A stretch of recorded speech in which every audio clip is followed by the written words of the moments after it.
हे तंत्रज्ञान इतक्या झपाट्याने वाढतं. कोबॉट नावाची एक संकल्पना थोडीशी समजून घ्या. उद्याच्या काळात प्रत्येक जण हा AI बरोबर काम करणार आहे. त्याचे काय परिणाम होऊ शकतात असा एक सेकंदभर जरी मी त्यावेळी विचार केला. तुम्ही शिका ना, तुम्हाला कोणी अडवलं? लवकर शिकलात तर काय प्रॉब्लेम आहे, शेवटी शिकावं लागणारच आहे ना. माझ्यासाठी AI आहे, AI साठी मी नाही आहे ना. पैसे असलेल्या सेक्टरमध्येच आपल्याला ह्याची भीती वाटते. म्हणजे AIच्या ऐवजी अजून काहीतरी आलं तरी प्रॉब्लेम होणारच आहे. दर नवीन 9 महिन्यांनी मला काहीतरी नवीन शिकायची गरज आहे आता. अरे बापरे, शिक्षकांच्या नोकऱ्यांना धोका.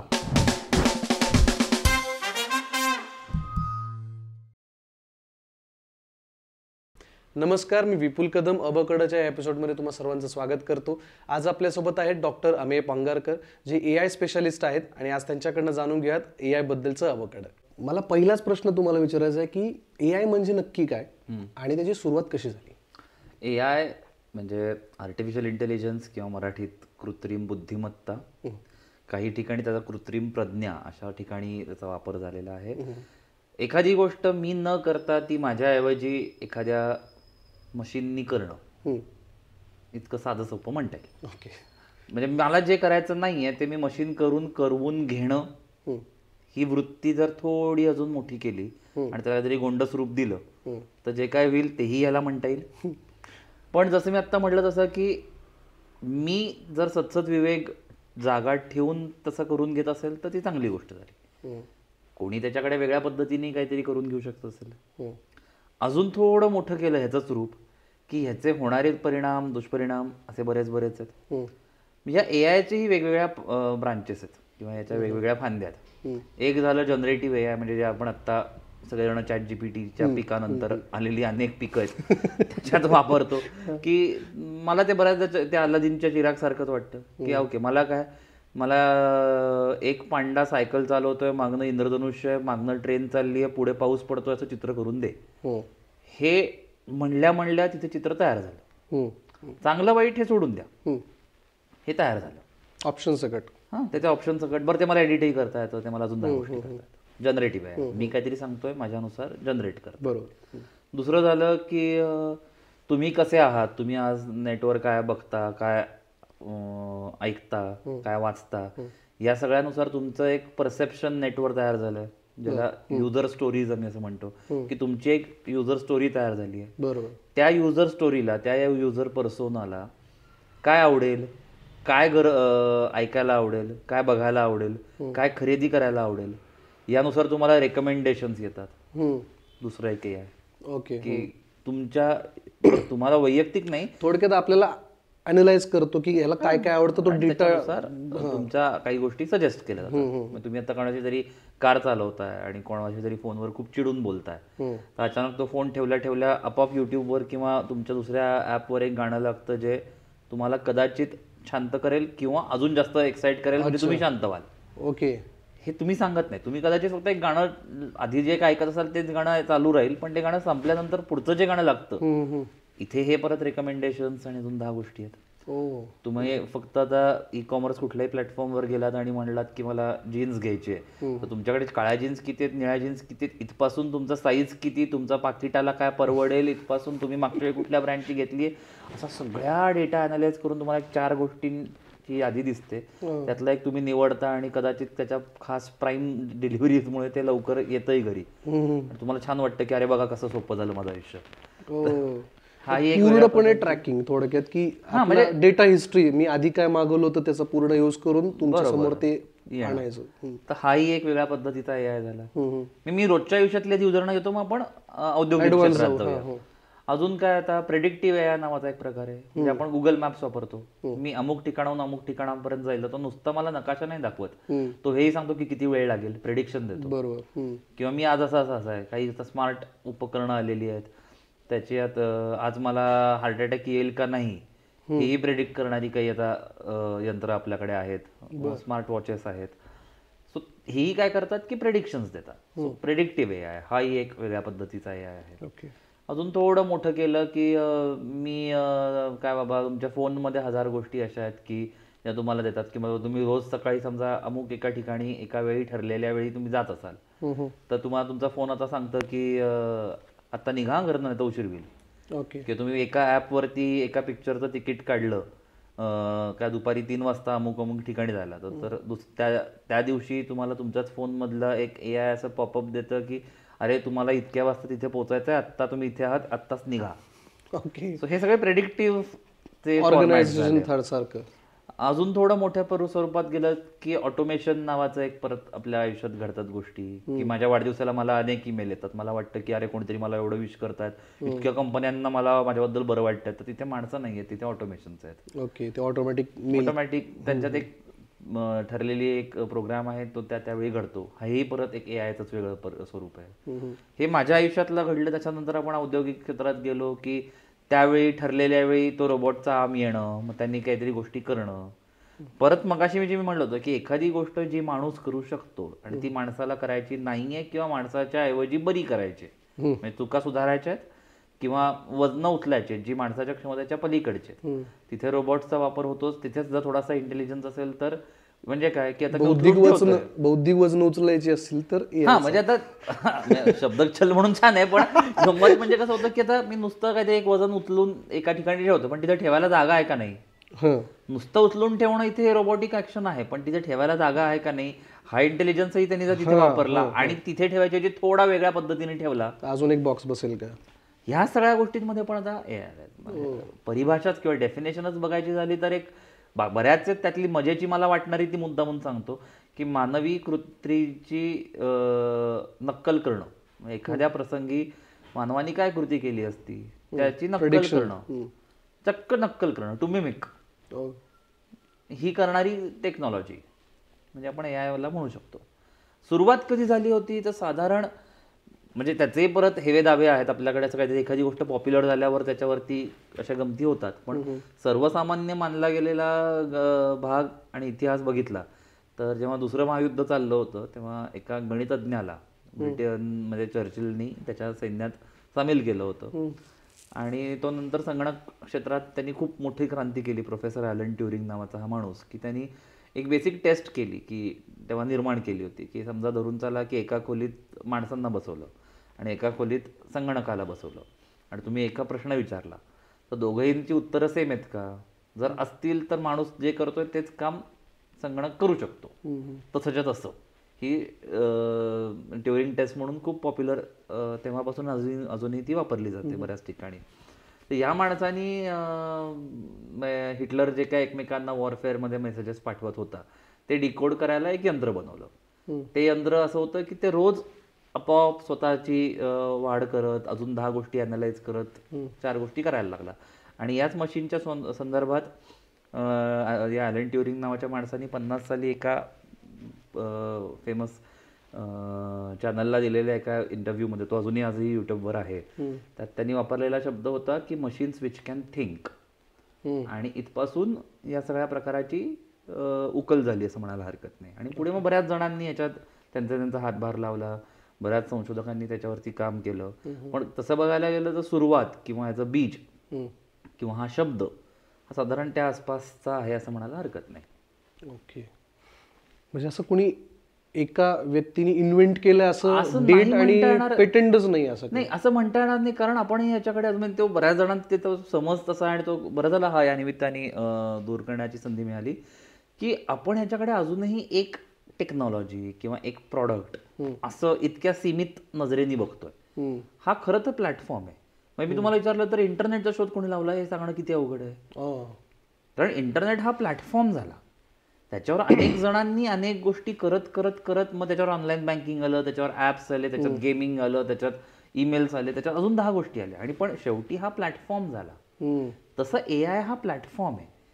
ही एक संकुचित वृत्ती किंवा एक छोटेसं असं काही नाही आहे. हे इतकं मोठा कॅनव्हास आहे ज्याच्यावरती 1000 गोष्टी आता चालणार आहेत. ओके. त्यामुळे त्याच्याकडे बघण्याचा दृष्टिकोनही तितकाच व्यापक जर असेल तर कदाचित आपल्याला त्याची व्याप्ती कळायला खूप सोपं होईल. आज फक्त प्रोडक्ट म्हणून किंवा मला याच्यासाठी यूज होते म्हणून बघतोय त्याला, पण एक ऍप्लिकेशन एक साईट एवढं पर्यंतच बघतोय. जे मी आता म्हणेन की जे टिप ऑफ आइसबर्ग पण नाहीये, तेही नाहीये, पण तो हत्ती खूप मोठा आहे.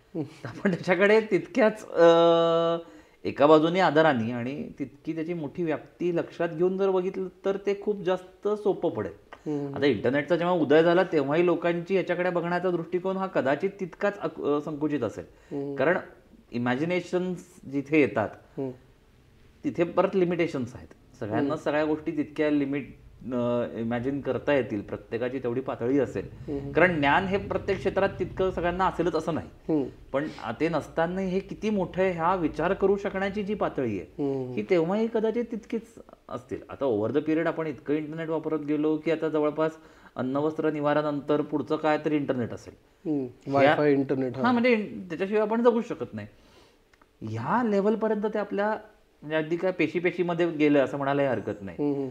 इंटरनेट जेव्हा आलं तेव्हाही कदाचित त्याच्याकडे बघण्याची ही इतकीच छोटी आणि वृत्ती असू शकते, कारण सगळ्या गोष्टी इमॅजिन होईल असे प्रत्येकाचीच पातळी असेल अशातला भाग नाही. पण आता ओव्हर द पिरियड कसं झालंय की इंटरनेट, मी जसं मगाशी म्हणत होतो की अन्न वस्त्र निवारानंतर इंटरनेट हे आता सगळ्यात जास्त मोठं आपल्यासाठी किंवा महत्त्वाचं झालेलं आहे. चक्क आपल्या पेशीपर्यंत ते पोचले असे म्हणायला हरकत नाही. तितकंच याच्या बाबतीत लवकरच होणार आहे. आता फक्त या सगळ्याची गंमत किंवा रंजकता जास्त एवढ्यासाठीच आहे कारण ज्या गतीनं या वाढतंय ही फार कमाल आहे. एक उदाहरण फक्त देतो. आपण एक मोजमापसाठी एखादी गोष्ट किंवा एखादं तंत्रज्ञान 1 मिलियन म्हणजे 10 लाख वापरकर्त्यांपर्यंत, युजर्सपर्यंत पोचायला किती वेळ लागला. तर ह्याच्या आधी तर सगळ्यात बेस्ट होतं फेसबुक, नेटफ्लिक्स, की ज्यांना 3-3.5 वर्ष लागली 1 मिलियन युजर्स क्रॉस करायला. ते चॅट जीपीटीने 5 दिवसात केलं. अरे बापरे. आता त्याच्यानंतर काही आलेले टूल्स आहेत तेही याच आसपास याच इतक्याच लवकर भरभराट्यांनी वाढतात. आता हा जर म्हणजे रेट बघितला किंवा इंजिनिअरिंगच्या भाषेत ज्याला वेलॉसिटी किंवा ॲक्सिलरेशन म्हणतो, की the rate at which things are moving किंवा किती काय गतीनं एखादा बदल होतोय, तो इथे इतका जास्त आहे की याचे इम्पॅक्ट व्हायला कदाचित म्हणजे आपल्याकडे लँडलाईन फोन जुन्या काही आपण बघितले त्याचा इम्पॅक्ट व्हायला कदाचित 1 दशक गेलं लोकांच्या मनावर. ते इथे कदाचित एक काही महिन्यात घडणार आहे. बरोबर. आणि म्हणून हे प्रत्येकासाठी तितकंच गरजेचं आहे किंवा प्रत्येकासाठी तितकाच महत्त्वाचा भाग आहे. अजून एक ह्याची गोष्ट अशी आहे की ह्याचे इम्पॅक्ट्स किंवा ह्याचे चांगले वाईट दोन्ही इम्पॅक्ट हे काही फक्त एकाच क्षेत्रातल्या लोकांवरती सीमित आहेत असंही नाही, ते सगळ्यांसाठीच आहेत. कारण परत हा प्लॅटफॉर्म आहे, हे एक प्रॉडक्ट नाही. Correct correct. असं त्याचा थोडासा व्यापक विचार जर केला तर ह्याचा आपल्याला खूप जास्त फायदा होईल. सर, तुम्ही जसं मगाशी म्हणालात की एखादं पाऊंड टाकलं किंवा एखादं मला गोष्ट जसं एखादं चित्र हवं आहे म्हटल्यानंतर त्या पद्धतीने तो AI आपल्याला चित्र बनवून देतो, जनरेटिंग AI जसं म्हणलं. पण त्याचा अर्थ असाच आहे की पण त्याला ते सगळे सोर्सेस मिळतात कुठून किंवा ती इन्फॉर्मेशन जी आहे तो ते कुठून घेतो. ती जगात आजपर्यंत पहिल्यापासून आत्तापर्यंत लिहिलेलं जे काही तुम्ही इमॅजिन करू शकता, जे इंटरनेटवर आहे हे ऑलरेडी त्याच्याकडे आहे. पण मग ते गुगलकडे पण आहे ना. मग गुगलचा पण AI जेमिनी नावाचा आहेच आहे ना. ओके. सो जे काही ह्याला म्हणून तर ओपन सोर्स प्लॅटफॉर्म्स म्हणतात की जगात जे काही आजवर लिहिलेलं आहे, जे काही चित्र स्वरूपात आहे, जे इंटरनेटवरती अवेलेबल आहे, एक अक्षर त्याच्याकडे खाद्य म्हणून त्याच्याकडे पुरलेला दिलेला आहे ऑलरेडी. असेल, देता येईल असं मी म्हणतच नाही, हे आहे. ओके. आता साधी गंमत आहे, मी एखाद्या लायब्ररीत गेलो आणि मी म्हणलं की मला अमुक एका लेखकाचं या विषयावरचं पुस्तक हवंय. तो तिथला माणूस चटकन का काढून देतो? कारण त्यांनी तो एक तर त्याला माहिती असतं, दुसरं त्यांनी सेग्रिगेट करून ठेवलेलं असतं की अमुक एका सेक्शन मध्ये सगळे याची अशा ऑर्गनाइज करून. बरोबर. तसंच हा डेटा मागे ऑर्गनाइज झालेला आहे. त्यामुळे त्याला ज्या गतीनं तुम्हाला देता येतो ती गती तितकी अफलातून आहे. आता एक तर म्हणजे इन्फॉर्मेशन रिट्रीव्ह करणं, की तुम्ही दिलेली मागितलेल्या इन्फॉर्मेशनसाठीचं उत्तर रिट्रीव्ह चटकन करून देणं. म्हणजे मी आज जीपीटीला म्हणलं की बाबा 37 साली अमुक अमुक दिवशी दिल्लीत टेम्परेचर काय होतं, तर तो करंट लगेच चटकन ती माहिती मला काढून देतो. ते त्याच्यासाठी एक तर खरं तर यायची गरज नाही, मला कुठल्याही सर्च इंजिनवर ही माहिती चटकन मिळेल. पण मी जेव्हा असं म्हणतो की काहीतरी जनरेट कर, तर शंकर एहसान लॉय यांच्या संगीत देण्याच्या पद्धतीत, आता मला तुमचं आवडतं फळ सांगा. मँगो. ओके. आणि रंग ब्लू. ओके. आणि शहर पुणे. मग पुणे, आंबा आणि निळा हे 3 शब्द वापरून एक कविता किंवा गाणं बनवायचे जे शंकर एहसानच्या लॉय यांच्या संगीत देण्याच्या पद्धतीत असेल. हे करायला आता 2 टूल्स वापरून मला 1 मिनिटभराच्या आतही बनवायला अवघड नाही. बापरे. हे बनवणारी टूल्स आहेत, हे बनवून देणारी टूल्स आहेत. ज्याला आपण परत जनरेटिव्ह एआय म्हणूयात. मी जितके प्रिसाइजली त्याला प्रश्न विचारीन तितक्या प्रिसाइजली तो उत्तर देईल. मी फक्त मगाशी शंकर एहसान लॉय यांच्या संगीताचा बाज सांगितला, त्यात मला हे सांगता येईल की मला डुएट हवंय का सिंगल हवंय, मला अपबीट हवंय का सॅड हवंय, असे हजार. मी जितकी प्रिसाइजली त्याला गोष्टी पुरवीन, म्हणजेच मी जितक्या प्रिसाइजली त्याला इन्स्ट्रक्शन्स देईल किंवा एआयच्या भाषेत त्याला प्रॉम्प्ट म्हणतात, तितका तो अजून सोप्या पद्धतीने तितकाच चांगला किंवा तितकाच प्रिसाइज मला आउटपुट देण्यासाठी मदत करेल. प्रश्न असा पडला की एआय हा स्वतः क्रिएटिव्ह आहे का? खूप छान प्रश्न आहे. मग ह्याचे परत उत्तर आहे की माणूस सर्जनशील आहे का, तर हो. इथे वापरणारा कोण आहे? माणूस. इट डिपेंड्स ऑन माणूस काय सांगतोय. तुम्ही आज कदाचित गाणी करतात तर तुम्ही आता सगळेच म्युझिक इन्स्ट्रुमेंट्स घेऊन बसत नाहीत ना. तुम्ही काही सॉफ्टवेअर जनरेटेड, कम्प्युटर जनरेटेड गोष्टी वापरतात. मिक्सिंग नावाची गोष्ट करायला तुम्ही परत आता काहीतरी सॉफ्टवेअर वापरता. हे जसे सॉफ्टवेअर्स तुम्ही वापरता ते फक्त आता प्रचलित झाल्यामुळे तुम्हाला त्याच्याबद्दल वैविध्य किंवा नवीन काही वाटत नाही. एआय वेगळं काहीच करत नाहीये. तेही पुन्हा एका बाजूनी म्हणजे एका पर्स्पेक्टिव्हनी बघायचं झालं तर ते शेवटी एक टूल आहे. ओके. किंवा त्याच्यातला एक आस्पेक्ट हा एक टूल आहे. तुम्ही जेव्हा म्हणता की एखाद्या म्युझिक पीससाठी मला इथे तुतारीचा एक ट्रॅक दे, तुम्ही खरंच तिथे तुतारीवाल्याला सांगत नाही ना यायला. तुम्ही तुमच्याच असलेल्या ट्रॅक्समधनं एक निवडता, तो तिथे लावता, बाकीचे 4 लावता, त्याच्या सगळ्याच्या 4 गोष्टी सेट करता आणि आपोआप एक ट्रॅक होतो जो तुम्ही म्हणता की हा मी केला. इथे वेगळं काय? बरोबर. मी सांगतो त्याला की ओके मला आत्ता हे 3 सेकंदांना हे हवंय, मला हे 2 सेकंद हे हवंय, मला हे हवंय. क्रिएटिव्ह कोण आहे? मी फक्त साधन बदललंय.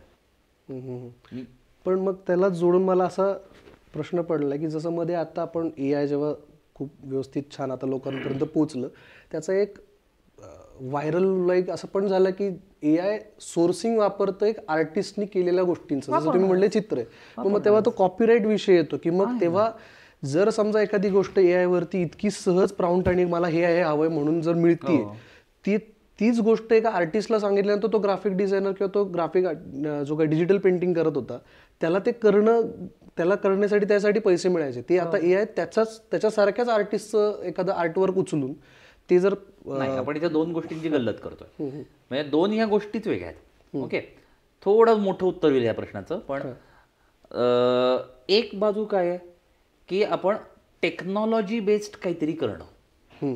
बरं, ते आज नाही, आपण म्हणजे आपल्या काळापासून जे काय तुम्हाला आठवेल तेव्हापासून आपण टेक्नॉलॉजीचा वापर कन्व्हिनियन्स म्हणून निवडलाच आहे. याच्यात म्हणजे गैर काहीच नाही.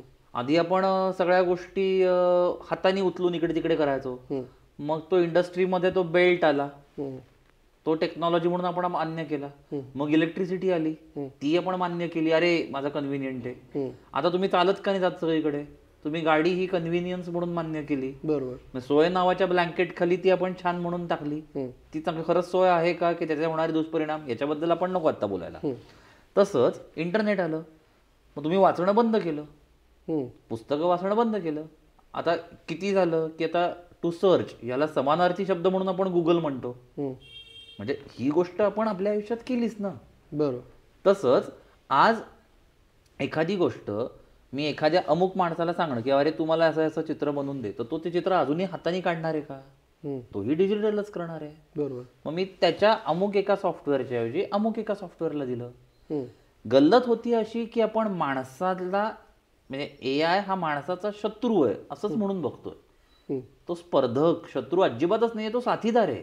नाही, शत्रू असं नाही. मी त्यातला तो का म्हणतोय, कारण आता तुमच्या बोलण्यात असं आलं की अच्छा एआय वर मिळतंय, मग या माणसाची गरज काय? नाही, तशी झाली गोष्ट काही मी ते म्हणत होतो. तर ती होण्यामागचं कारण असं आहे की आपण एआय कडे अजूनही, म्हणजे कदाचित तुम्ही नसाल तर आनंद आहे, पण बरेच जण त्याच्याकडे हा माझा स्पर्धक आहे, हा माझा शत्रू आहे ह्या नजरेने बघतोय. तर तुमचा एआय हे टेक्नॉलॉजी शत्रू नाहीच आहे. तुमच्या क्षेत्रात एआय वापरणारा माणूस हा तुमचा शत्रू आहे, तो स्पर्धक आहे, हे मान्य करायला मी तयार आहे. बरोबर. म्हणजे तुम्ही जसं मगाशी ह्या सगळ्या प्रश्नांची उकल झाली की एआय क्रिएटिव्ह आहे का, एआय स्वतःहून काहीच करणार नाहीये. माझ्याकडे त्याच्यासाठी एक एक्सपिरियन्स होता माझ्याकडे की लाईक मला असं आलं की मग त्या कडे तुम्ही कसं बघता, मला त्याचं उत्तर मिळालं तर बरं होईल. मी नाही म्हणते की AI जे काय आहे ते ऍज ऑब्विसली आपल्याला, जसं की तुम्ही म्हटलं की स्पर्धक नाही आहे, जसं आपण गाडी इन्व्हेंट केली लांब जाण्यासाठी, तर तसं आपण AI पण आपण काहीतरी एक स्किल अपग्रेड करण्यासाठी युज करू शकतो. तसंच मला असं एक्झाम्पल विचारायचं होतं की हा सिनारिओ आहे की समजा एखादी कंपनी आहे, त्यांच्याकडे ग्राफिक डिझायनर, राईट, आज त्याला एक XYZ पगार मिळतो, त्या बदल्यात त्याला एक टाइम लागतो, थिंकिंग प्रोसेस लागते, मग तो त्या पद्धतीने लोगो बनवणार असं समजू, आणि त्या लोगोला बनवण्यासाठी तो विचारतोय मला 3 दिवस हवेत. बरोबर. त्याला कंपनी म्हणते मला क्लायंटला एका दिवसात द्यायचंय, कारण की कॉम्पिटिटर बसलेत एका दिवसात करायला, ते युज करतात AI. ठीक आहे, राईट. सो त्या केसमध्ये त्या सिनारिओकडे तुम्ही कसं बघता की एखादा क्रिएटिव्ह पर्सन वरती असं होतं का की एआयचा यूज एका बाजूला एकाला चांगल्यासाठी होतो, दुसऱ्याचा करिअर वरती येते त्याच्या? आता ह्याच्यात 2 गोष्टी कशा होतात बघा. सप्लाय डिमांड पुन्हा तसंच आहे. जो घेणार आहे म्हणजे तो ग्राहक म्हणून आहे, आणि आता आपण सगळेजण सर्व्हिस इंडस्ट्रीमध्ये जास्त आहोत, त्यामुळे ग्राहक हा सेंटर्ड आहे. आधी कसं होतं की माझ्याकडे प्रॉडक्ट आहे, तुला हवं तर घ्यायचं घरी जा. बरोबर. आता उलट झालंय की ओके मला घ्यायचंय, तू देतोस का बोल, नाही तर दुसरा देतो. बरोबर. त्यामुळे सेंटरला ग्राहक आला. असे ग्राहक अनेक आहेत की who are ready to accept inferior quality. त्यांना घेऊ देते मला पहिलं मग. पण at the same point of time असे ग्राहक अजूनही आहेत आणि ह्याच्या पुढेही राहतील की ज्यांना क्वालिटीच हवी आहे, जे एआय देऊ शकत नाही. मी असं अजिबात म्हणत नाही. मी येतो त्याच्या. माझा मुद्दा आहे की एआयला तुम्ही अजूनही असं, बऱ्याच जणांचं म्हणणं आहे की तो स्वतः सगळं करतो, ज्याला माझा अपोज आहे. ओके, म्हणजे एआय युनिक देऊ शकतो. पुन्हा युनिक हा वेगळाच भाग झाला. मला काय म्हणायचंय, आपण या दोन्ही ठिकाणी क्रिएटिव्ह असल्या कारणाने विजन बद्दल बोलूयात, जी युनिक असते. बरोबर. आता आपण 1-2 मिनिटं धरूयात. तुमच्याच आपण पॉडकास्टचं उदाहरण घेऊयात की साठी मला एक लोगो बनवून दे. आता तुम्हाला एक 3-4 मी एआय टूल्सची नावं सांगतो जी आता अतिशय प्रचलित आहेत. सांगा. नेमलिक्स म्हणून आहे जे लोगोसाठी अतिशय पॉप्युलर आहे. logo.ai म्हणून आहे. असे हजार सापडतील. तुम्ही नुसतं गुगलला दिलं तर 100-1 टूल्स येतील. माझ्या अंदाजाने 500-600 टूल्स सहज आहेत जे फक्त लोगो बनवतात. ह्या टूलला तुम्ही फक्त दिलं की ओके या मराठी पॉडकास्टसाठी लोगो बनव. 36 लोगोसचे ऑप्शन्स एडिटेबल फॉन्ट सकट तुम्हाला 12 सेकंदाच्या आत येतात. ठीक आहे. पण फक्त मराठी पॉडकास्ट ला लोगो बनव एवढंच देण्याऐवजी हे काय काय चॅनल आहे, ह्याच्यात काय होतं, ह्याचं वेगळेपण काय, हे सांगायला माणूसच पाहिजे. इथे विजनच पाहिजे. बरोबर. आता माझा प्रॉब्लेम होतो, विजन नसेल तर एआय असू देत किंवा कुठलंही टूल असू देत, आउटपुट घाणेरडच आहे. आणि मग ती जी काय जमात आहे की जिथे विजन नसल्यामुळे किंवा वरती काही खाद्य नसल्यामुळे येणारे आउटपुट हे तसंही त्यामुळे इन्फिरियर असल्यामुळे मग कोणाला शिव्या द्यायच्या? बरं, स्वतःवर तर ब्लेम घ्यायचा नाहीये, मग एआयला शिव्या घाला. प्रॉब्लेम हा एआय अजिबातच नाहीये. तुम्हाला कोबॉट नावाची एक संकल्पना थोडीशी समजून घेऊयात. आपण रोबॉट्स माहिती आहेत. कोबॉट म्हणजे काय? ह्युमन्स अँड बॉट्स किंवा ह्युमन्स आणि टेक्नॉलॉजी वर्किंग टुगेदर. ही सगळी जी काय टेक्नॉलॉजी बद्दल आपण बोलतो हे सगळे कोबॉट्स आहेत की जिथे माणूस आणि टेक्नॉलॉजी एकत्र काम करते, एकमेकांच्या हातात हात घालून. ह्या परिप्रेक्षातनं जर बघितलं तर, आणि एआय हे पचनक्रियेसारखं आहे, डायजेस्टिव्ह टेक्नॉलॉजी आहे. तुम्ही खाद्य जे द्याल आउटपुट तसं असेल. तुम्ही घाणेरडं काहीतरी दिलं अपचन होईल, तुम्ही खाणं चांगलं दिलं उत्तम आउटपुट निघेल. तसंच मी खूप क्लिअरपणे जर विचार केला ग्राफिक डिझायनर म्हणून की मला अमुक एकासाठीचा लोगो बनवून हवा आहे, त्याच्यात असं हवं आहे, त्याच्यात असं हवं आहे, त्याचा फॉन्ट स्टाईल अशी पाहिजे, त्याच्यातले कलर्स मला हे पाहिजेत, त्याच्यात मला अजून एक हा असा पद्धतीचा एलिमेंट पाहिजे, तो अशा ठिकाणी पोझिशन झाला पाहिजे, या अँगलला पाहिजे. इतकं क्लिअर जर माझ्या डोक्यात चित्र क्लिअर असेल तर मी ए सॉफ्टवेअर वापरलं का बी सॉफ्टवेअर वापरलं फरक काहीच पडला नाही पाहिजे. असं होत नाही की मी हेच वापरलं म्हणजे माझं काही येणार नाही. म्हणजे असं नाही होऊ शकत ना, माझ्याकडे हीच बॅट आहे मग मी सेंचुरी मारीन, असं जसं होत नाही. तुम्हाला कुठेही करताच आलं पाहिजे. तसं परत त्या विजनवर, त्या क्रिएटिव्ह दृष्टिकोनातून काय गोष्टी येत आहेत. आणि जर उत्तम जो कोणी आर्टिस्ट असेल त्याला या दोन्ही ठिकाणी करायला काहीच हरकत नाही. डिपेंडिंग ऑन त्याची क्रिएटिव्हिटी, विजन. मला जर मी इन्फिरियर असेल तर तिथे मला इन्फिरियरच गोष्टी मिळणार आहेत. मी जर चांगला असेल तर काय, आज हे खेळणे उद्यात, उद्या दुसरं कुठलं तरी खेळणे उद्यात, काहीच फरक पडणार नाही.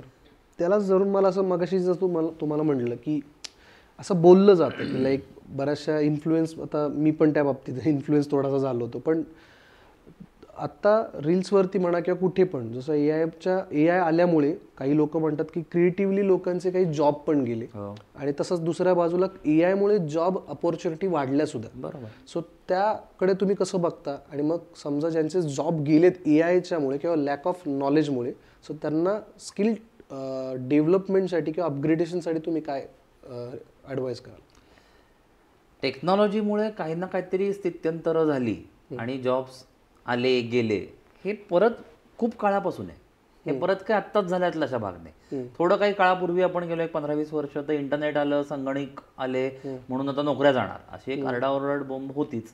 बरोबर. त्याच्या आधी औद्योगिकरण होणार म्हणून लोकांवरची आरडाओरड होते, गिरणा बंद होणार इलेक्ट्रिसिटीमुळे, अशी आपल्याकडे ओरड होतीच. सो कुठल्याही अशा स्थित्यंतराला आपण सगळ्यात पहिल्यांदा म्हणजे सायकोलॉजीच्या पॉईंट ऑफ व्ह्यूनी आपण डिनायच करतो की हे घडणारच नाही. मग अँगर, मग आपण चिडतोच त्याच्यावर. बरोबर. तर हेही तसंच घडतंय. त्यामुळे ए आय काही या सगळ्याला एक्सेप्शन अजिबातच नाही. परत मी म्हणतो तसं की फक्त याचे होणारे परिणाम हे सगळ्यांवर असल्या कारणाने तो बोलबाला खूप जास्त मोठ्या प्रमाणात दिसला, आणि आपण सगळेजण नवीन काहीतरी गोष्ट लगेच चटकन ऍक्सेप्ट करत नाही. म्हणजे मोबाईल आपला कसा, म्हणजे आपल्याला यंत्रांमध्ये फरक कसा आहे बघा. मोबाईल वायफायवर असेल तर आपल्या नकळत अपडेटही होतो, पण स्वतः तुम्ही आम्ही अपडेट नाही होत. त्याच्यासाठी एफर्ट्स घ्यावे लागतात, आणि ते एफर्ट्स घ्यायचे नाहीत. ह्या एका कारणामुळे हा सगळा होणारा त्रास खूप जास्त आहे. आता एखादी गोष्ट मी जर करत असेल, चालू असेल माझं, यात अचानक काहीतरी बदल आला, मी प्रोग्रामिंग करतोय, मी अनेक वर्ष IT मध्ये काम करतोय, आता अचानक मला कळतं की एक काहीतरी सॉफ्टवेअर आलं, टूल आलं की जे माझ्यापेक्षा उत्तम आणि चांगले प्रोग्राम्स त्याच्यावर करतो, तर मला भीती वाटायला लागते माझं काय होईल. बरोबर. मग इथे भीती पर्यंत न राहता तुम्ही शिका ना, तुम्हाला कोणी अडवलंय. आता परत येतो दुसरा मुद्दा की ज्याबद्दल, अरे माझं वय एवढं झालंय, मला यातलं काहीच येत नाही, मी कसं शिकू. मग मी त्यांना म्हणतो की एक तर वय आणि शिकणं या दोन गोष्टी प्रपोर्शनल, यांचा काही संबंधच नाहीये, काहीच कारण नाही ना. कंटिन्युअस लर्निंग हे आपल्याकडे म्हणजे अगदी वेदांपासून तेच सांगितलंय की आयुष्यभर शिका. बरोबर. आपणच ते बंद केलं. आता दुसरी गोष्ट की टेक्नॉलॉजी कशी काय शिकू, मला काय कॉम्प्युटर लँग्वेजेस वगैरे येत नाही, तर मी म्हणतो तुम्हाला गुगल पे कोणी बसून शिकवलं का? तुम्हाला व्हॉट्सअप कोणी शिकवलं का? युट्यूब शिकवलं का? ऑनलाईन ऑर्डर कशा करायच्या हे कोणी शिकवलं का? आपण इतके आता डिजिटल झालो, आणि कमी काळात, म्हणजे काळाच्या ओघात बघितलं तर एक 2-2.5-3 वर्षात आपण ज्या गतीने डिजिटल झालो सगळंच, म्हणजे भारतीय म्हणून ही अफलातून आहे गोष्ट. मग इथेच काय प्रॉब्लेम आहे? हे आत्मसात करायला काही अवघड नाही. तयारी, विल टू लर्न हीच खूप कमी असल्या कारणाने हे सगळे मुद्दे परत जास्त प्रमाणात येतात. ज्याला खरंच स्वतःचं काहीतरी बरं वाटतं त्या प्रत्येकाने, मग कुठल्याही क्षेत्रात तुम्ही असेल ना, तुमच्या प्रत्येक क्षेत्रात कुठलं ना कुठलं तरी AI टूल आलेलं आहे. आणि माझ्या पुस्तकात मी तेच सांगण्याचा प्रयत्न केलाय की प्रत्येक क्षेत्रात तुम्हाला सापडतील तेवढी AI टूल्स आहेत. एक वापरून बघा, नाही आवडणार पण वापरून तर बघा. एक परसेप्शन म्हणून ते काय दृष्टिकोनातून तुम्ही तुमच्याच प्रॉब्लेमकडे बघताय हे बघायला काय हरकत आहे. बरोबर. आणि इथे परत तो जो मुद्दा आहे तो तुमची इच्छा असो नसो, उद्याच्या काळात प्रत्येक जण हा AI बरोबर काम करणार आहे. मग लवकर शिकलात तर काय प्रॉब्लेम आहे, शेवटी शिकावं लागणारच आहे ना. मी दरवेळी माझ्या बऱ्याच गप्पांमध्ये हे उदाहरण देतो, कारण ते खूप चपल तिथे बसतं की 18व्या शतकात जेव्हा बैलगाड्या घोडागाडी होत्या, ते चालवणारी माणसं होती. त्याच वेळी जेव्हा फोर्डनी पहिली ऑटोमोबाईल कार आणली, त्यावेळी या सगळ्या ड्रायव्हर्सला काय करावं लागलं रे? शिकावं लागलं. कार शिकावीच लागली, नाही तर काय झालं, लात पडली. बरोबर. आत्ता काय वेगळं आहे? आत्ता काय वेगळं आहे? तुम्ही शिका ना, तुम्हाला अडवलेलं नाहीच आहे कोणी. आणि तुम्हाला कोणालाच AI वापरण्यासाठी प्रोग्रामिंग शिकायची आता गरजच नाहीये. ChatGPT आपल्यापैकी बऱ्याच जणांनी वापरले, तुम्हाला लागलं का काही प्रोग्रामिंग शिकायला? नाही. तुम्हाला तुम्ही जे काय करताय त्यातली क्लॅरिटी हवी. ती नसेल तर उद्या एआयच्या ऐवजी अजून काहीतरी आलं तरी प्रॉब्लेम होणारच आहेत. एखादी गोष्ट नवीन शिका किंवा नवीन शिकायची मला गरज आहे, अपस्किलिंग ज्याला म्हणतात. या अपस्किलिंग बाबत डेलॉइटनी गेल्या काही महिन्यांपूर्वी एक रिपोर्ट काढला की आता किती लवकर प्रत्येक वेळी म्हणजे एखादी गोष्ट मी शिकलो, करायला लागलो की परत मला काहीतरी शिकायचं, हा अपस्किलिंगचा वेळ किती असला पाहिजे.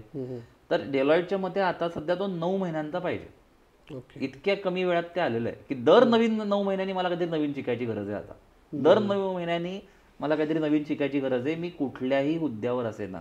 मग मी 56-57 वर्षाचा माणूस आहे, आता 3 वर्षात राहिली रिटायरमेंटला, असा असेल का मी 22 वर्षाच्या पुढच्या वर्षी मला नोकरी मिळेल.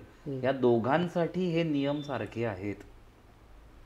आणि जगभरात तुम्ही इथे असा का सहारामधल्या एका डेझर्टमध्ये आहात का अमेरिकेत आहात, काहीही फरक नाही. अपस्किलिंग पिरियड ज्याला म्हटलं जातं हा दर 9 महिन्यांवर आता आलेला आहे. तुम्ही नाही पडलात तर परत काळाच्या ओघात मागे राहिलात. सर मला सांगा की एआयचा वापर करून आपण स्वतःमध्ये कशा प्रकारे इम्प्रूव्हमेंट करू शकतो. वा मस्त. पहिल्यांदा आनंद या गोष्टीचा आहे की काहीतरी स्वतःत इम्प्रूव्हमेंट करायची इच्छा ज्यांना आहेत तेच या प्रश्नाकडे बघतील, त्यामुळे पहिल्यांदा मी आनंद व्यक्त केला. आता गंमत बघूयात की पुन्हा मी म्हटलं तसं की एआय माझा साथीदार आहे. मग आपण कुठल्याही क्षेत्रात का असणार, माझ्यातल्या स्ट्रेंथ्स जशा मला कळणं गरजेचं आहे तसं माझं विकनेस कळणंही गरजेचं आहे. एआयचा तिथे वापर उत्तम पद्धतीने करता येईल की okay as so and so मी अमुक अमुक क्षेत्रात या इतक्या वर्षांचा अनुभव आहे, मी असं काम करतो, मला अजून जर काही बरं करायचं असेल माझ्या क्षेत्रात तर मी काय करू शकतो, असा प्रश्नावरही एआय तुम्हाला उत्तर देईल. तुम्ही ज्या क्षेत्रात आहात त्या क्षेत्रातल्या अजून काय काय संधी आहेत हे सांगायलाही एआयची मदत होईल. मी अमुक पद्धतीने स्वतःला घडवलंय, मी हे 4 कोर्सेस केलेत, मी अजून हे 4 गोष्टी मला माहिती आहेत, पण मला आयुष्यात हे करायचंय, तर माझ्यासारखे अजून जगभरात जे माझे स्पर्धक आहेत त्यांच्याकडे काय असं आहे जे माझ्याकडे नाही हे सांगायलाही तुम्हाला एआय मदत करेल. अजून पुढे जाऊयात, ते जे माझ्याकडे नाही हे मी कसं शिकू ते शिकवायलाही मदत करेल. जे मी शिकलोय ते बरोबर शिकलोय का हे तपासायलाही परत एआयची मदत येईल. आणि आता मला सगळं जे काही मला हवंय ते कळालं, आता मला त्या क्षेत्रातल्या नोकरी शोधून दे, इथेही पुन्हा एआयची मदत होईल. मुळात आपल्या प्रत्येकाला जर बघितलं कुठल्याही क्षेत्रातले, म्हणजे अगदी आपल्या घरी साफसफाई करायला ज्या मावशी येतात त्या मावशी आपण ते अगदी एखाद्या म्हणजे स्ट्रॅटेजिक जे काही आपण इमॅजिन करू शकू तिथपर्यंत ह्या सगळ्या काम करणाऱ्या आपल्या सगळ्यांकडे क्लेरिकल आणि क्रिएटिव्ह आणि स्ट्रॅटेजिक अशी तिन्ही कामं असतात प्रत्येकाकडे. दुर्दैवाने काहींची क्लेरिकल जास्त आहेत, काहींची क्रिएटिव्ह जास्त आहेत, काहींची स्ट्रॅटेजिक जास्त आहे. तो बॅलन्स प्रत्येकाचा वेगवेगळा असेल. यातली जी क्लेरिकल कामं आहेत ना कोणासाठीही ही एआय चटकन करू शकतो. आता ती माझ्या क्षेत्रात मी जे काही काम करतो कुठल्याही पातळीवर यातली क्लेरिकल माझी दिवसाभरातली कामं किती आहेत, क्रिएटिव्ह किती आहेत, स्ट्रॅटेजिक किती आहेत, हे जर मी बघितलं तर साधारण आपल्याला अंदाज येईल की ती जी क्रिएटिव्ह किंवा स्ट्रॅटेजिक कामं जी आहेत ना ह्याच्यामुळेच खरं तर मला पैसे मिळतात. क्लेरिकल मला करावीच लागतातच, पण मला खरं मिळणारं हे या दोघांमुळे. मग ह्या गोष्टीतला वेळ वाचून इथे दोघां ठिकाणी जर मी जास्त वेळ दिला तर फायदा होईल का मला, हे एआयची मदत घेण्यासारखंच आहे ना. बरोबर. आणि कुठल्याही क्षेत्रात हेच आपल्याला दिसेल. आणि असं म्हणजे काही ठिकाणी क्रिएटिव्ह हे काम 70% असेल, हे 10-15 असेल, काही ठिकाणी हे काम जास्त असेल, हे काम कमी आहे. म्हणजे शिक्षक असं आपण एक उदाहरण दाखल मी एक एक्झाम्पल घेऊयात. शिक्षकाला काय काम आहे बाबा, वर्गात जाऊन शिकवणं, कमालीचं क्रिएटिव्ह. काय शिकवा, कधी कसं शिकवा, त्यावरती काय प्रश्न विचारा, स्ट्रॅटेजिक. उपस्थिती घ्या, त्याचे रिपोर्ट्स बनवा, प्रश्न उत्तर परीक्षा घेतल्यानंतर त्याचा पासा, त्याच्या क्लेरिकल. आता इथे ह्या सगळ्या कामासाठी एआय टूल्स सहज मिळतील, पण वर्गात जाऊन शिकवणं हे जे काही क्रिएटिव्ह आहे ते क्रिएटिव्ह तर राहील ना. होतं काय, पुन्हा या सगळ्या गोष्टींकडे व्यापक दृष्टिकोनातून काय विचार होतो, अरे बापरे शिक्षकांच्या नोकऱ्यांना धोका. सगळ्या तिन्ही क्षेत्रात नाही आलेल्या, त्यातल्या या क्षेत्रात आलाय. आणि हे सगळं होण्यामागचं कारण असं आहे ना की आपल्याकडे जवळपास 8 पद्धतींनी बुद्धिमत्ता तपासता येते कोणाची, पण आपण फक्त भाषेचं ज्ञान किती आहे, आणि तार्किक किंवा लॉजिकल किंवा गणिती ज्ञान किती, या दोनच गोष्टींनी कुठल्याही व्यक्तीची बुद्धिमत्ता मोजतो. आता तुम्ही छान गाणी कंपोज करता, तुम्हाला लोक फार तर फार क्रिएटिव्ह कंपोजर म्हणतील, पण इंटेलिजंट का नाही म्हणणार? तोही इंटेलिजन्सचाच भाग आहे. एक कोणतरी आपला एक मित्र खूप छान क्रिकेट खेळत असेल किंवा कुठलाही खेळ खेळत असेल, म्हणजे कायनेस्टिक इंटेलिजन्स त्याला म्हणतो आपण, की म्हणजे मेंदू आणि स्नायूंचं एकमेकांची कॉर्डिनेशन, त्याचं खूप आहे, तोही इंटेलिजंट आहे, पण त्याला आपण इंटेलिजन्स नाही म्हणणार. हे दुर्दैव असल्या कारणाने ही दोनच पातळी, की मला किती छान भाषा शिकता येते, भाषा वापरता येते, आणि इकडे मी म्हटलं तसं की किती छान मला तार्किक लॉजिकल किंवा गणिती बुद्धी माझी किती चांगली आहे. या दोनच पातळ्यांवरती मी बुद्धिमत्ता आयुष्यभर लोकांची मोजत आलोय. त्यामुळे हे झालेले सगळे परिणाम आहेत. ह्याच्यात आता ह्याचा वापर कसा एआयचा ह्या दृष्टिकोनातून बघायचं झालं तर अजून एक छोटंसं एक उदाहरण घेऊयात. मी दरवेळी म्हणतो की आपला जो मेंदू आहे ह्याच्याकडे आपण आयुष्यभर मेमरी असं म्हणूनच बघत आलो, आणि मग म्हणून काहीतरी डम करा, घोका, याच पद्धतीत आपण आयुष्यभर राहिलो. त्याच्याकडे मेमरी या पॉइंट ऑफ व्ह्यूने बघण्याच्या ऐवजी प्रोसेसर म्हणून बघा ना, ते किती लवकर प्रोसेस करतात गोष्टी. मग आपण फोन का बदलतो आपला लवकर, कारण तो आधीचा स्लो झाला. तसंच माझा मेंदूची जी मेमरी उगाच न लागलेल्या गोष्टीने तुम्ही भरून ठेवलीत तर तो प्रोसेस करायला वेळ लागणार. मग त्यापेक्षा त्याला ज्या गोष्टी नाही लागणार त्या नका न ठेवू. त्याला नाही लागणार बाबा आयुष्यात 19चा पाढा, तर नका ठेवू. त्याला काय लागणार आहे आयुष्यात, की बाबा मी जे काय शिकतो त्याचं ऍप्लिकेशन कसं छान करू, अशा गोष्टी जर त्याच्यात एम्बेड केल्या तर तो प्रोसेस फास्ट करेल ना. इथेही परत तुम्हाला यायची मदत होईल. बरोबर. त्याच्या बरोबर जगत असताना उद्याच्या काळात काय पद्धतीच्या नोकऱ्या असणार आहेत, उद्याच्या काळात काय पद्धतीच्या लाईफस्टाईलमध्ये मी जगणार आहे, ह्याचा जर विचार केलात तर हा मेमरी आणि प्रोसेसिंग हे आपले आजचे रोजचे कॉमन शब्द म्हणून मी ते वापरले. आणि तेही विचार करण्यासाठी एआय मध्येही त्याचा वापर केला तर तेही उत्तर तो देईल. सर मला सांगा, तुम्ही आता म्हणलात की एआय मध्ये आपण स्वतःला इम्प्रूव्ह करण्यासाठी आपण जो काही त्याला डेटा देऊ त्याच्या बेसवरती तो आपल्याला हेल्प करू शकतो. मग तसंच आपण बऱ्यापैकी खूप काही एआयला तसं बघता न कळत सांगून जातो. मग त्या डेटाचं तो काय करतो, म्हणजे न विचारता ते स्टोअर करतो का ते आपलं काम झालं ते डिलीट करतो, त्याचा काय नक्की सिक्रेसी आहे? आणि मग तो डेटा विकू पण शकतो का? तिघांचंही उत्तर म्हटलं डिलीट करतो हे सोडतं, बाकी दोघांचे उत्तर हो. आणि अतिशय सरळ सोट हो. आता काय काय कॅप्चर करतो बाबा, तर मला तेंडुलकर आवडतो का विराट कोहली आवडतो इथपासून मला कुठला रंग आवडतो, मला फेसबुकवरती मी काय लाईक करतो, ओव्हरऑल माझे इंटरेस्ट काय आहेत, मला चायनीज खायला आवडतं का काय आवडतं, मला जगजित सिंगची गाणी आवडतात का AR रहमानची गाणी आवडतात, इथपासून ते माझा पॉलिटिकल स्टॅन्स काय आहे, मला काय पद्धतीने व्यक्त व्हायला आवडतं, मला व्हिडिओज बघायला जास्त आवडतात का ब्लॉग्स बघायला जास्त आवडतात, अशा सगळ्या गोष्टी जवळपास आकडाच द्यायचा झाला तर पर इंडिव्हिज्युअलच्या जवळपास 4,500हून जास्त डेटा पॉईंट्स आपल्या प्रत्येकाचे ऑलरेडी स्टोअर झालेले आहेत. होतील वगैरे नाही, झालेले आहेत. आणि ते रोज वाढतात, कारण तुम्ही मी रोज इंटरनेटवरती मुबलक प्रमाणात आपण वेळ घालवतो. साधी गोष्ट आहे की आपण दिवसाला जर 1 GB इंटरनेट वापरत असू, जे आता आपल्याला कमीत कमी 1 GB वापरत असू, तर जवळपास 25 MB डेटा मी माझ्याबद्दल तर देतो. आता साधारण एक अंदाज धरून चालूयात आपण, आणि हा रोज देतोय, तुम्ही तो ॲड होतच जातोय. आता हा डेटा कसा मिळतो ह्याचं उदाहरण आपल्याला कळालं. आता या डेटाचं करायचं काय, तर अर्थात अनेक कंपन्या अशा आहेत की ज्यांना त्याच्यावरनं काही 4 गोष्टी करायच्या आहेत. म्हणजे मी एका ॲपवरती जाऊन एक विमानाचं तिकीट काढायचा प्रयत्न केला, पूर्ण केलं नाही, तर दुसऱ्या एका समाज माध्यमावर मी गेल्यावर त्याची जाहिरात मला दिसते का, आणि आपल्याला पडतो की अरे तेच इथे कसं काय दिसतंय मला, तो डेटा विकलेलाच आहे. आणि त्यामुळेच आपल्याला ह्या सगळ्या ॲप्स वापरायला फुकट का आहेत हे त्याच्यामुळेच आहे. पैसे जर लावले तर आपण कोणीच ते वापरणार नाही. बरोबर, अगदी. आणि याच्या पलीकडचे जाऊन अजून एक दुर्दैव म्हणून मी हे सांगतो बऱ्याचदा, पण त्यात असं आहे सत्य. एखाद्या वेबसाईटवर तुम्ही गेलात आणि तुम्हाला समजा एक काय बाबा फिल्म बघायची आहे किंवा एक PDF डाउनलोड करायची आहे, आणि तिथे त्या वेबसाईटने सांगितलं की ₹1 भरा आणि हे डाउनलोड करा किंवा हे बघा, कोणीही करणार नाही आपल्यातलं.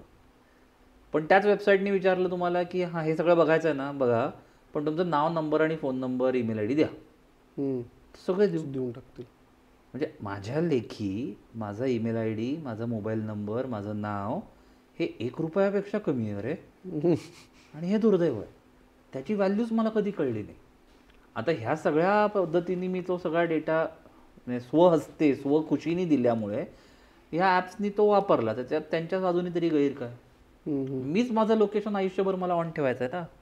मग मी कुठे आहे हे त्याला कळलं आणि त्याच्या जवळपास तर मला एका हॉटेलची जाहिरात दिसली तर मी अवाक का होतो. मीच ते आयुष्यभर चालू ठेवलंय. मीच उलट अजून 10 प्रॉडक्ट्स घरी आणलेत. मग मी घरी काय बोलतो हे सगळं त्यांनी ऐकलं आणि अचानक मी घरी कोणाशी तरी बोलताना ठरवलं की अरे आज बरेच दिवस झाले चायनीज मागूयात आणि मग एक ॲप ओपन केल्यावर मला चायनीज हॉटेलची जाहिरात दिसली. त्याच्यात वेगळं काय, हे कॉमन सेन्स आहे आता. पण ते आपणच दिल्यामुळे त्याला कळालंय आणि तो फक्त त्या डेटाचा ऑप्टिमम वापर करतोय असं म्हणायला हरकत नाही. पण मग तसंच जर असा हा डेटा विकला जातो असं असेल किंवा मग AI काइंड ऑफ आपल्यावरती पाळतच ठेवते थोडक्यात, राईट. मग तसंच जर समजा आपण आज बँकिंग सेक्टरमध्ये किंवा आपण इन्व्हेस्टमेंट असा सगळं काय बघतो त्याच्यामध्येही AI आलंय, मग ते तिथे किती सिक्युअर आहे किंवा एखादा प्लॅटफॉर्म म्हणतो ना. आता गंमत बघा ना, तुमच्या प्रश्नातही त्याचंच उत्तर आहे की पैसे असलेल्या सेक्टरमध्येच आपल्याला ह्याची भीती वाटते. आपल्याला अजूनही आपली प्रायव्हेट माहिती ह्या प्लॅटफॉर्मकडे आहे, यांनी काय होऊ शकतं हे पुन्हा इमॅजिनेशनच्याच पातळीवरती मी परत म्हणतो. माझ्या फोनमधला आता आपण साधं उदाहरण घेऊयात. व्हॉट्सॲप हे कॉमन प्लॅटफॉर्म आपल्याकडे आहे. व्हॉट्सॲपला आपण आपले डाउनलोड करण्यापासून वापरत असल्यापासूनपर्यंत दरवेळी आपण आपल्या कॅमेऱ्यातले फोटोजचा ॲक्सेस आयुष्यभरासाठी देऊन ठेवलाय. अलाउ ऑल टाइम्स असं आपण करून ठेवलंय. ऑप्शनच नाहीये त्याला, कारण की त्याशिवाय आपण स्पॉट. मी गेले अनेक वर्ष व्हॉट्सॲपला माझा कुठल्याही फोटोज गॅलरीचा ॲक्सेस दिलेला नाहीये. मला फोटो तुम्हाला सेंड करण्यासाठी तो प्रत्येक वेळेस विचारत राहतो. मग मी त्याला त्यावेळी only for that time. Okay. मग मी काय करतो, मला समजा आता आपण या पॉडकास्टचे काही फोटोज काढले माझ्या फोनमध्ये, ते तुम्हाला मला पाठवायचे असतील तर मी माझ्या व्हॉट्सॲपला त्या इमेजवाल्या बटनला गेल्यावर ते मला विचारतं की तुम्ही परमिशन दिलेली नाहीये. मग मी काय करतो, माझ्या गॅलरीत जातो, हवे ते फोटोज निवडतो आणि तेवढेच फक्त सेंड करतो. ओके. माझ्या फोनमध्ये असलेले सगळ्याच फोटोजची त्याला मी ऍक्सेस का देऊ. वापरता येतात का हे प्लॅटफॉर्म्स, वापरता येतात. ओके. तुम्हाला त्या सगळ्या ज्या काय इन्स्ट्रक्शन्स आहेत त्या न वाचता घाई आणि आपल्या पुढे जायचंय. काय ना दुर्दैव आहे ना की आपल्याला युट्यूब व्हिडिओ 1.5x ला बघता येईल, आयुष्य नाही ना करता येणार 1.5 ला. ते असल्या कारणांनी पण माझी घाई आहे ना 1.5x ला सगळ्या गोष्टी करायची, त्यात नाही होऊ शकत. मग ह्या सगळ्या ज्या काही गोष्टी मध्ये मध्ये मी कॉम्प्रोमाइज करतो कदाचित, त्याच्यात मध्ये चालून जातात. मग आणि मग मी परत म्हणजे हे यांनी काय होऊ शकेल याचं अवेअरनेस नसल्या कारणाने मी स्वखुशीने उलट ते देतो. एक ईमेल आयडी वरचा गोष्टी संपल्या तर मी नवीन ईमेल आयडी करून देतो. असं जे आहे ना, ही जी घाई आहे 4 गोष्टींसाठीची, ती घातक आहेच ना. आणि मग ब्लेम परत समोरच्या टेक्नॉलॉजीवर कसं काय की त्यांनी माझा डेटा वापरला, अरे तूच दिला ना. या सगळ्या काळात परत त्या अवेअरनेस बद्दल, आणि खरं तर त्यामुळे विशेष तुमचं कौतुक आणि आभार याच्यासाठी की हा असा थोडासा नवीन विषय तुम्ही वाचा फोडताय या तुमच्या व्ह्युअर्स पर्यंत, आणि कदाचित त्यातले 2 जण जरी काहीतरी डोळसपणे जर वापरायला लागले तर खरंच याचं फलित आहे असं म्हणायला हरकत नाही. आता येतो प्रश्न फक्त बँक्स आणि स्टॉक्स मार्केट याच्यासाठीचे अनेक टूल्स आहेत, अनेक पद्धतीने AI आलेलं आहे. हे बघा, जसं चांगला वापर आहे टेक्नॉलॉजी तसा वाईट असणारच ना. शेवटी ती टेक्नॉलॉजी आहे, वापर करणारी परत माणसं आहेत. त्यामुळे टेक्नॉलॉजी चांगली वाईट नाही आहेत, वापरणाऱ्याची मानसिकता कशी आहे त्यावरून तो कसा वापरतो त्याच्यावरती आहे. त्यामुळे पण आहेत का तर आहेत. म्हणजे या पद्धतीत डीप फेक सारखे एक प्लॅटफॉर्म आहे किंवा डार्क वेब नावाचा एक प्रकार आहे, ज्याच्यात या अशा पद्धतीच्या अनेक गोंधळ चालू असतात. आपण त्याच्यापासून फक्त सावध राहावं एवढीच एक गोष्ट करायची. करेक्ट. मग मला तेच म्हणायचं होतं आता की हे सगळं ऐकल्यावरती मला असं विचारायचं होतं की मग ह्या सगळ्यांपासून, जसं आता तुम्ही मला सांगितलं की आपण फोटोज गॅलरीचा ॲक्सेस द्यायचा नाही, तर असं फोनमध्ये कोणकोणत्या ॲप्सला किंवा कोणकोणत्या गोष्टींना आपण कोणकोणते ॲक्सेस नाही द्यायचे हे परत आहे का काही? नाही, असं एक परत थंब रूल असू शकत नाही. याचं कारण एक बेसिक काय काय साक्षर व्हावं एवढंच मी म्हणेन. तुम्ही जे काही करताय ते डोळसपणे करा. एवढं जरी झालं तरी खूप गोष्टी सोप्या होतील. म्हणजे मी आत्ता एखादी गोष्टीसाठी असे ॲक्सेस देतोय याचे काय परिणाम होऊ शकतात असा एक सेकंदभर जरी मी त्यावेळी विचार केला आणि त्याला दुसरा काही पर्याय आहे का हा दुसरा सेकंदाला विचार केला तरीही मी डोळस आहे याबद्दल. मी कुठलीही गोष्ट करत असताना त्याच्याकडे काय बाबा अनभिज्ञ राहून किंवा अरे हाय काय चला सवयीचा भाग झाल्यासारखं केल्यासारखं न करता सेकंदभर 2 सेकंदभर पॉज व्हा, बघा, विचार करा आणि मग करा. ओके. यांनीही खूप प्रमाणात गोष्टी सोप्या होतील. तुम्ही सोशल मीडियावर काही आहात, व्हॉट्सॲपवर काही आहात, जसं आपण आता असं एक मध्ये एक पीक होतं बघा की आलेल्या प्रत्येक फॉरवर्डवर आपण विश्वास ठेवायचो. बरोबर. आता का नाही ठेवत? कळालं आता ते. बरोबर. कळालं पेक्षा मी म्हणेन की आता ही गोष्ट कळाली की अरे ह्याच्यावरती पण फेक गोष्टी पसरता येतात.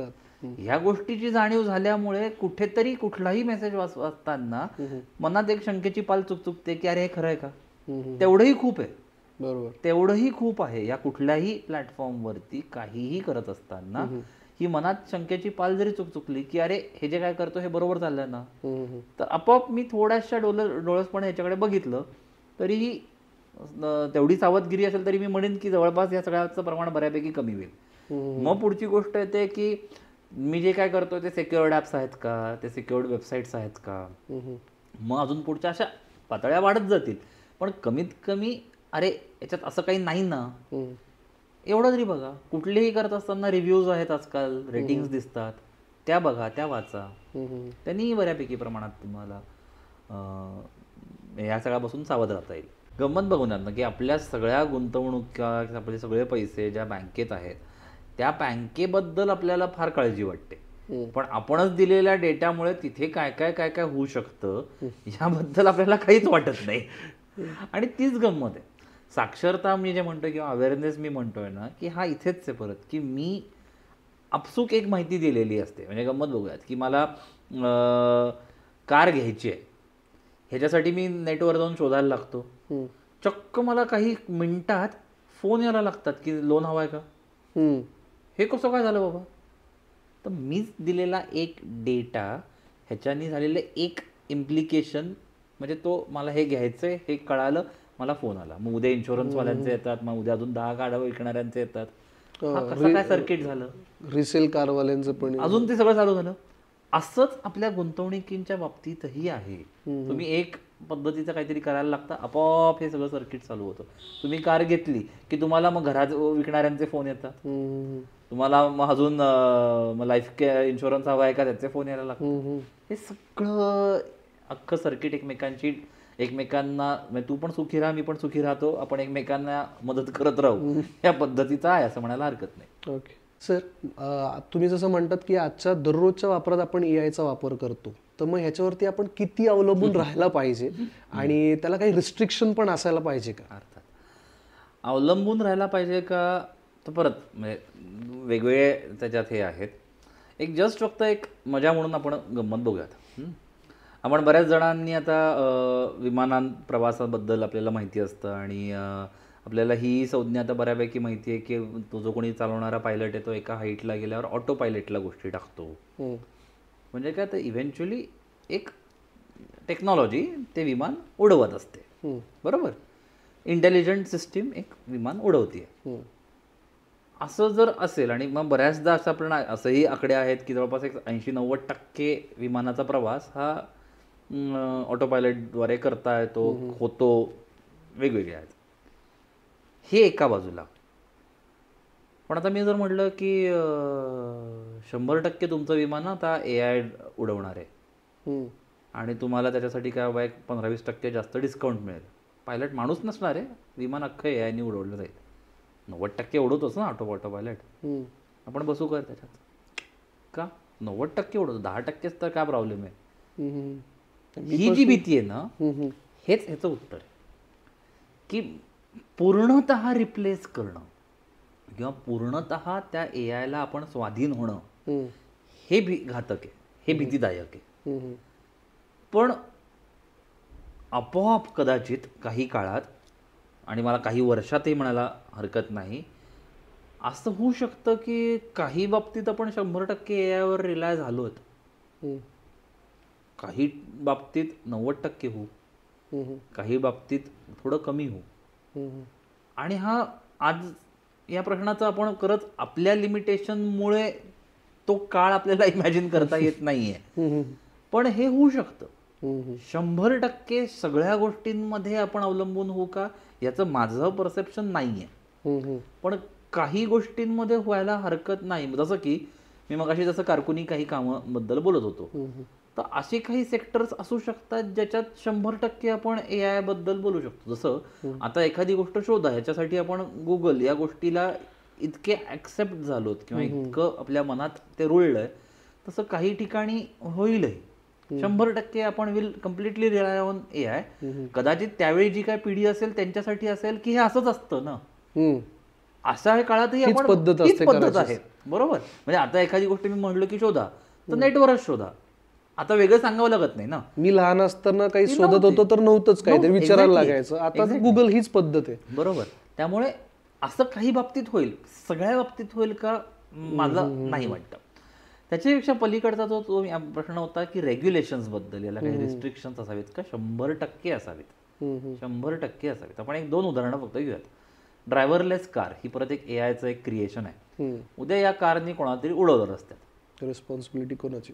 कोणाला पकडणार? गाडीत माणूसच नाही चालवायला. तो मागे म्हणला मी थोडीच काय केलं, मी मोबाईल बघत बसलो होतो, माझी काय चूक.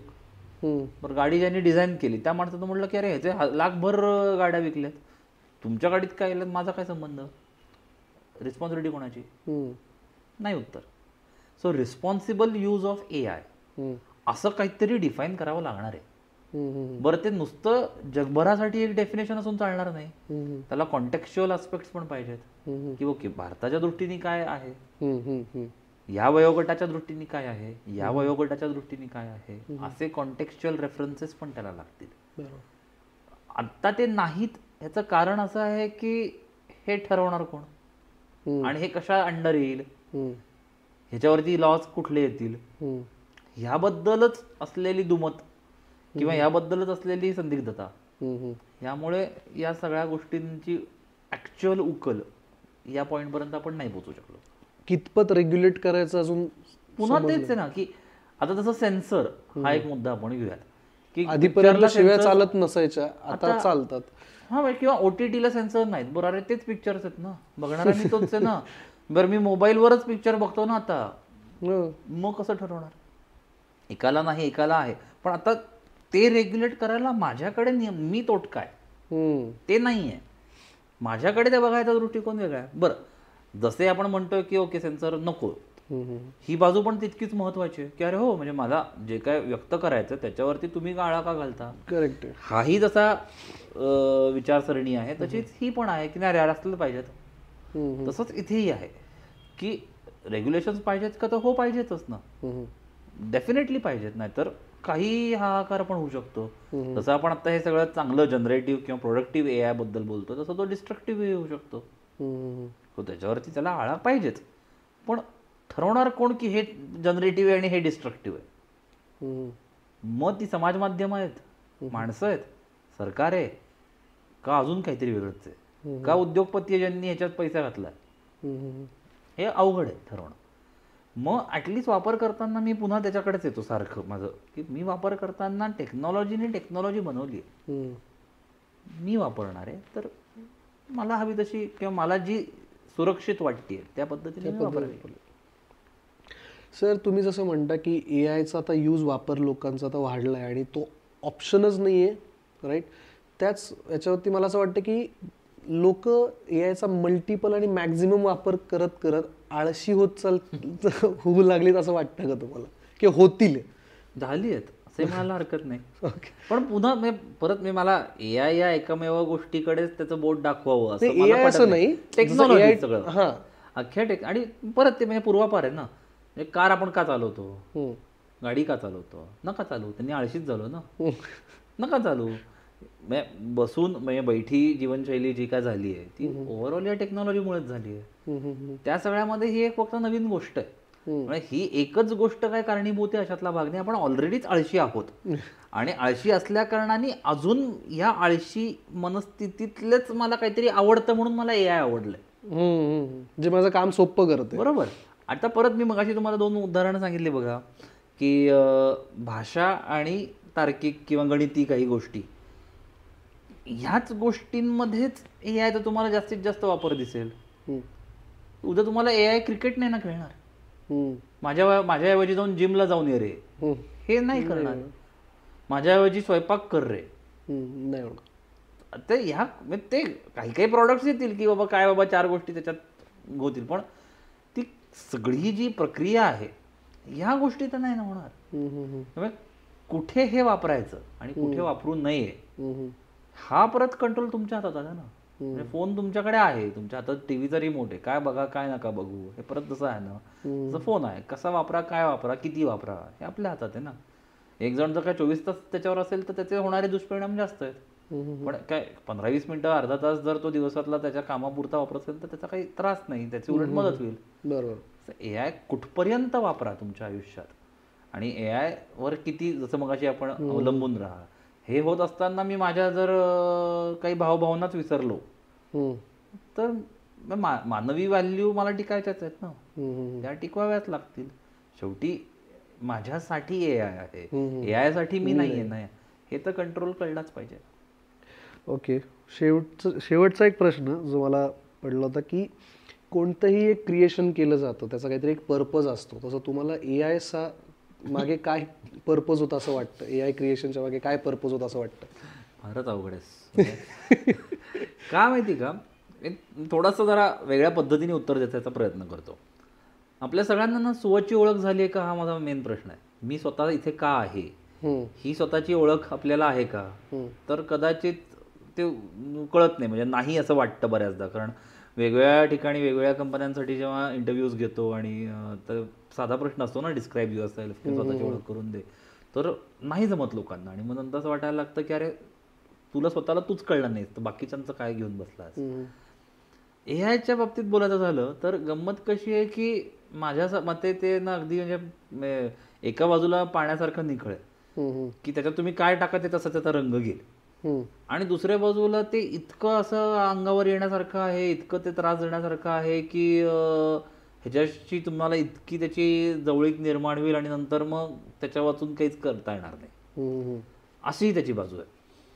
सोय ह्या एका गोष्टीमुळेच ह्याचा खरं तर उदय झाला असं म्हणायला काही हरकत नाही. सोय, माणसाची सोय, वेगवेगळ्या बाजूनी वेगवेगळ्या ठिकाणी वेगवेगळ्या गोष्टी करत असताना जे काय करतो त्याच्यापेक्षा कसं सोपं होईल, कसं जास्त सोयीस्कर होईल, या एकाच कारणामुळे कुठल्याही नवीन गोष्टीचा उदय झाला हे आपण पहिल्यांदा मान्य करायला हवं. आणि ते जर झालं असेल तर ह्याच्यामुळे या गोष्टी सोप्या झाल्या, ह्याच्यामुळे ह्या गोष्टी सोप्या झाल्या, इतक्या प्रमाणात झाल्या, ह्याच्यामुळे इतक्या प्रमाणात झाल्या, हेच फक्त बदलेल. पण त्याच्या मागचं तत्व, प्रिन्सिपल हेच आहे की ओके आजच्यापेक्षा माझा उद्याचा दिवस सोपा असावा. ह्याच्यामुळे कोणाला काहीतरी प्रॉब्लेम काही काळापूर्वी जाणवले असतील, कोणाला काही गोष्टी या खूप त्रासदायक वाटल्या असतील, मग त्या सोप्या व्हाव्यात म्हणून यातला एक गोष्ट आली, दुसऱ्याला दुसरी गोष्ट त्रासदायक वाटली त्यांनी त्याच्यात ऍड केली, आणि मग ते आता एका सर्वसामान्य माणसांना काय काय गोष्टी त्रासदायक वाटू शकतात, आहेत का नाही त्याचं मी म्हणत नाही, वाटू शकतात या लेबलच्या अंडर, त्या गोष्टी या तंत्रज्ञानामुळे सोप्या होतील. या एकाच कारणामुळे फक्त कृत्रिम बुद्धिमत्ता तसं नाही, कुठल्याही टेक्नॉलॉजीचा उदय झाला असेल असं माझं प्रांजळ मत आहे. सर, एक गंमत म्हणून मला एक प्रश्न पडलाय. एक सायफाय मूवीजमध्ये आपण बघतो की लाईक नाही का ए आयला सेल्फ लर्निंग सुरू झाले, त्याला स्वतःचे इमोशन्स येतात वगैरे, आणि मग ते रोबोटमध्ये प्रोग्रॅमिंग वगैरे फीड करून तो टर्मिनेट ह्युमॅनिटी वगैरे असे काही मूवीज आपण बघतो. तर ए आयचं तसंच काहीसं काही फ्युचर आहे का असं वाटतं का, की ए आयनी असं होऊ शकतं टर्मिनेटर टाईप समथिंग काहीतरी? म्हणजे दुर्दैवाने तुम्ही जे म्हणता तसं होणार नाही.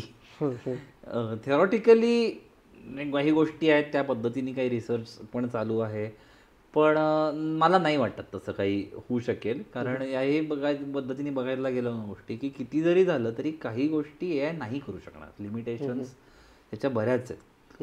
आता काय म्हणजे मजेचा भाग म्हणून गोष्टी वेगवेगळ्या आहेत, किंवा फक्त काय कल्पनाच रंजन करायचं असेल तर काय आपण काहीही करू शकू, पण प्रॅक्टिकली हे फारच अवघड आहे, किंवा हे होणं नाही इतकं म्हणायलाही हरकत नाही. मला अजून एक विचारायचं होतं की आत्तापर्यंत तुमच्या अनुभवात ए आयचे ॲडव्हान्टेजेस आणि डिसॲडव्हान्टेजेस तुम्हाला काय वाटतात? ॲडव्हान्टेजेस सगळ्यात जास्त प्रोडक्टिव्हिटी वाढणं, एरर्स कमी होणं, स्पीड, एफिशियन्सी वाढणं, ज्या गोष्टी रटाळ किंवा मोनोटोनस आहेत त्या गोष्टी करताना माणसाचा मूड फार नसतो, त्यामुळे त्याची एफिशियन्सी कमी होते, त्या गोष्टी ते चटकन होतात. मला ज्या गोष्टी स्वतःच्या म्हणून करायच्या आहेत, जिथे माझा स्वतःचा कोर आहे, त्या करायला जास्त मिळणं. बाकीच्या गोष्टी ज्या मला कराव्या लागतात त्या कदाचित ह्याच्या मदतीने खूप लवकर पटकन होतील. सो हे सगळे ॲडव्हान्टेजेस अगदी डोळेझाकपणे आहेतच, त्याच्यात काहीच दुसरं मत असूच शकत नाही. डिसॲडव्हान्टेज बोलायला गेले तर मगाशी आपल्या बोलण्यात सगळं जे होतं की ह्यावरच अवलंबून मी राहत गेलो तर हे म्हणजेच त्रिवार सत्य, हे म्हणजेच सगळं जे काही आहे ते, ह्या पॉईंटपर्यंत पोचवण्याची एक शक्यता मला दिसते. ह्या सगळ्यामुळे होणारे मानसिक त्रास मला दिसतात. दुसरं अजून यामध्ये असं आहे की हे तंत्रज्ञान इतक्या झपाट्याने वाढतंय, बदलतंय, मग सतत आता मला नवीन काहीतरी शिकत राहावं लागणार आहे, मला सतत नवीन काहीतरी शिकत राहावं लागणार आहे, मला नवीन काहीतरी 4 गोष्टी करून बघाव्या लागणार आहेत. पण सगळ्यांचेच हे करायची ॲबिलिटी असेल अशातला भाग नाही. मग नसेल तर तो काळाच्या ओघात लवकर चटकन बाहेर पडतोय का, मागे पडतोय का, नोकरी जाईल इतपत असं माझं नाही म्हणणं, पण सगळ्यांच्यापेक्षा मागे पडतोय का. कदाचित ह्याच्यात असंही मला एक दिसतंय की बाबा आज मला काय अमुक अमुक लाखांची नोकरी आहे, आता मी प्रमोट सोडा डिमोट होतोय का. मला बरं बाकी नोकऱ्या मिळत नाहीत म्हणून मला कमी पगाराची एखादी नोकरी स्वीकारावी लागते का. आणि मग पुन्हा त्या गोष्टीकडे पॉझिटिव्हली न बघता आता काय कलियुगच आलं अशा पद्धतीने बघणं आणि परत स्वतःला दोष देत बसून काहीतरी अजून 4 गोष्टी करून घेणं, हेही याचं एक दुर्दैव गोष्ट असू शकते. पण या सगळ्यावरती म्हणजे पुन्हा कदाचित बऱ्याचदा मी हा मुद्दा म्हणला असेल कदाचित, पण तो खरंच तितका मला महत्त्वाचा वाटतं म्हणून एकदा परत सांगतो की आपण एखादी गोष्ट चटकन बदल म्हणून जरी स्वीकारत नसलो तरी आता याच्याकडे मान्य करायला हवं की आपण सगळे जे काय सजीव आत्ता या पृथ्वीतलावर आहोत, आपल्या अंतापर्यंत तरी नक्कीच हे आपल्याबरोबर असणार आहे. हे पहिल्यांदा जर आपण ॲक्सेप्ट केलं तर मग ह्याच्याबरोबर कसं जुळवून घेता येईल हा विचार करायला सुरुवात करूयात. तो जर सुरुवात केली तर त्यातनं मला 4 गोष्टी दिसतील की अरे हां, इथे मला काहीतरी मदत होईल, इथे काहीतरी हे करता येईल, इथे काहीतरी हे करायची गरज आहे. ह्या पद्धतीने कमीत कमी विचार करायला आपण सुरुवात करूयात. अजूनही बरेच जण अजूनही आपण याच मोडमध्ये आहोत की हे काय फार काही काळ टिकणार नाही, हे काय फार आपल्याला याचा काही त्रास होणार नाही, माझ्या क्षेत्रात तर हे नक्कीच येणार नाही, बरं हे काय असतील ना, हे सगळं पाश्चात्य आहे. ह्या विचारांच्या परे जाऊन आपण जोवर आहोत हे तर मान्य करू का, आपण जोवर आहोत तोपर्यंत इंटरनेट असणार आहे, ऑब्व्हियसली वाटतंय तरी, बरोबर. तसंच एक पाऊल पुढचं आहे, तुम्ही जोपर्यंत आहात तोपर्यंत एआय असणारच आहे, वाढत जाणार आहे, असणारच आहे. मग त्याबरोबर फक्त जुळवून घ्यायची तयारी करूयात. ह्याला जोडून एक प्रश्न जस्ट तुम्ही बोललात तेव्हा मला लक्षात आला की मला हे विचारायचं होतं, मग हे इतकं असेल ना तर मग ह्याच्या अपॉर्च्युनिटीज कशा आहेत किंवा कसं बघायला पाहिजेत लोकांनी त्याच्याकडे. आपण कारण ना काय होतंय ना, आपण कायम ह्याच्याकडे एआयमुळे नोकऱ्या जाणार असंच बघतो. आपण कितीतरी प्रमाणात नोकऱ्या वाढणारी आहेत, नवनवीन नोकऱ्या ज्यांच्याबद्दल आपण विचारही केलेला नाहीत अशा नोकऱ्या आपल्या सगळ्यांच्या समोर येणार आहेत. नोकऱ्यांचं स्वरूप बदलणार आहे, तेही आहेच ना. अनेक विविध पद्धतीने तुम्हाला तुमच्या क्षेत्रात एआयचा कसा योग्य वापर करता येईल अशा अनेक जॉब ऑपॉर्च्युनिटीज आपल्याला दिसणार आहेत. थँक्यू सो मच सर, तुम्ही अबकडाला एवढा वेळ दिल्याबद्दल आणि एवढं एआय बद्दल भरभरून माहिती दिल्याबद्दल. मला इथे बोलवलं आणि हा सगळा विषय आपल्या सगळ्या रसिकांसमोर मांडण्याची संधी दिलीत. आय होप त्यांनाही फायदा होईल. Thank you so much.